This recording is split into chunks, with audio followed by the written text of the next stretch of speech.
guys, Courtney here. Welcome to the month of April. This month I've got some YA literature recommendations with LGBTQ themes. So for those of you who don't know, that's lesbian, gay, bisexual, transgender and questioning. So to kick it all off, we're going to start with one of my favourite authors, David Levithan, and his book Two Boys Kissing.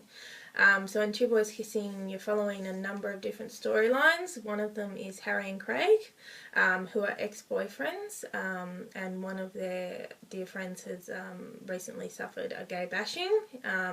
So these two boys have devised a plan where they are going to break the world record for kissing, so that they can sort of encourage people to be comfortable with two boys kissing. So they spend the majority of this book kissing in front of their school, in front of the public, and it's quite an emotional and traumatic experience for both the boys. One, because they're ex-boyfriends and they haven't really resolved their relationship, and two, because kissing someone for hours and hours on end is actually really hard. So it's a very lovely and beautiful storyline there. You've got Ryan and Avery, who are both out as gay. They met at a party and they sort of progress onto having a relationship and dealing with all the things that go with first dates and first loves and first relationships. And then you've got Cooper, who has quite a heavy storyline. He's struggling with his identity, with accepting his sexuality, coming out to his family. He's basically in a lot of bad places and he's not great. So he sort of goes on a very destructive path through this book and it gets quite heavy towards the end. So those are your characters. They're quite genuine characters and very relatable and lovable. The narrator is actually an older character who lived through the AIDS epidemic, so the story gets quite emotional because he's talking about the injustices that he experienced and how there's been progression, but that these kids are still facing injustices just like he was. So it's very emotional, beautifully written. It's a really lovely story. It's a few of the characters are based on true stories. So the Kissing World Record that Harry and Craig set is actually based on two college boys in America who did set that record. Look, anything by David Levithan is fantastic. He's a master writer. He knows how to craft a story and he does so brilliantly in this one. So anything by him usually has a LGBTQ theme, so give this one a go. I loved it. It's my favourite his, but anything by him is worth the read. Okay, next up is Alex Sanchez and Rainbow Boys. This is the first in a trilogy. The second book is Rainbow High and Rainbow Road. It's your typical coming-of-age school story with the gay storyline. So you've got your three characters. You've got Nelson, who is your stereotypical gay. He's obsessed with his hair and his weight and his clothes. And he's in love with his best friend Kyle, who is more reserved. He's out, but it's not something that's, publicly talked about. Everyone knows he's gay, but they don't really talk about it. He's got issues with Dad, who he feels doesn't accept him, but it's probably more that the father and son just have nothing in common that sort of bridges, there's this gap between them because of that, and not necessarily because Carl's gay, but the storyline follows him trying to deal with that and father trying to deal with that as well. And Kyle is in love with Jason, who is the basketball star with a girlfriend. So Jason's sort of in your questioning phase. He loves his girlfriend, but he's starting to realise he is attracted to guys. So he goes on down that path, and unfortunately he sort of has these expectations on him from friends and family, and his family situation isn't so great.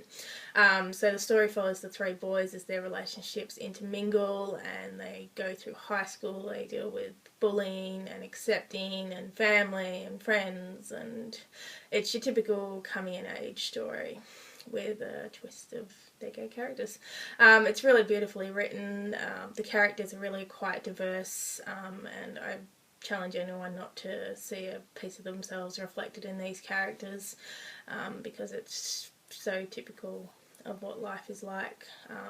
It's a love story between friends, between family, between mothers and sons and fathers and sons and brothers and sisters and even best friends. I really like the storyline with Jason and his girlfriend and how that progresses. It's quite lovely. So Alex Sanchez, like David Levithan, is a prolific writer. Pretty much anything of his will have an LGBTQ theme, so you can check out any of his books. Next up is Ask the Passengers by A.S. King. This book completely blew my mind. I absolutely love it. It follows the character of Astrid, who is your typical teenager sort of struggling to find herself and find her identity. She's not close with her family. Her mother and sister are very, very close, and she sort of feels like she's left out from the family, so she's got all those issues that she's dealing with on the family level. Her two best friends, Justin and Christina, are pretending to date, but they're not actually dating because they're both gay. And then she's also sort of in a relationship with her co-worker Dee, but it hasn't gone beyond kissing. And she doesn't know if she wants it to go beyond kissing because she doesn't know if she's gay or not. So she's your typical teenage girl who doesn't know who she is or what she wants in life. So her solution to this is she goes out into her backyard, she lies on her grass and she starts chatting to the people in the planes that fly over. Thus the title of the book. So look, Astrid is such a genuine character. She's so relatable and beautiful, and the storyline is just played out masterfully. It's a great book. I'm really not sure what else to say, but I really do love it. I cannot recommend this one highly enough. Give it a go.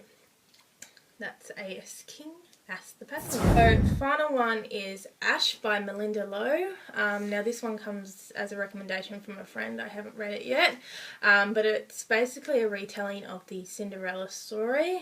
You've got Ash, whose mother died when she was a young girl. Dad died not long after, but not before he remarried the wicked stepmother. So Ash is now living with the wicked stepmother and dealing with all the things that come along with that. One day she wanders into the forest and finds this sort of other world where she meets Kayla, who is the king's huntress, and they form a relationship. They start to get to know each other, and it begins as a friendship but gradually develops into more. As the storyline goes in Cinderella, you've got the wicked stepmother that Ash has to deal with. There's the prince who's looking for a wife, meant to be Ash, but now it's not. So that's the storyline there. I put this on my reading list just because I like the idea of the whole retwist on the Cinderella story. Cinderella without the prince. That's interesting.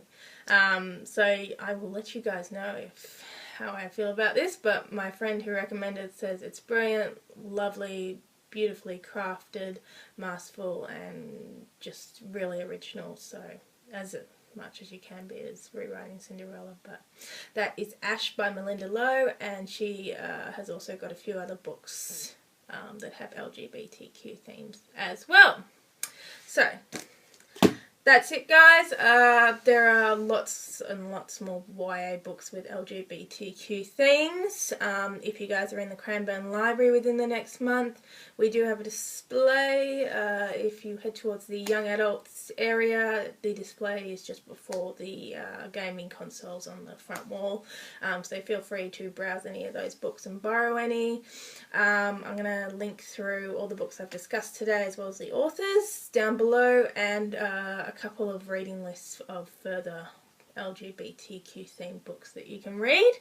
And to your right, there is also a list on the blog that you can access that has further LGBTQ books to read. So that's it, guys. Thank you for listening, and I will see you all again next month in May. Happy reading. Ciao.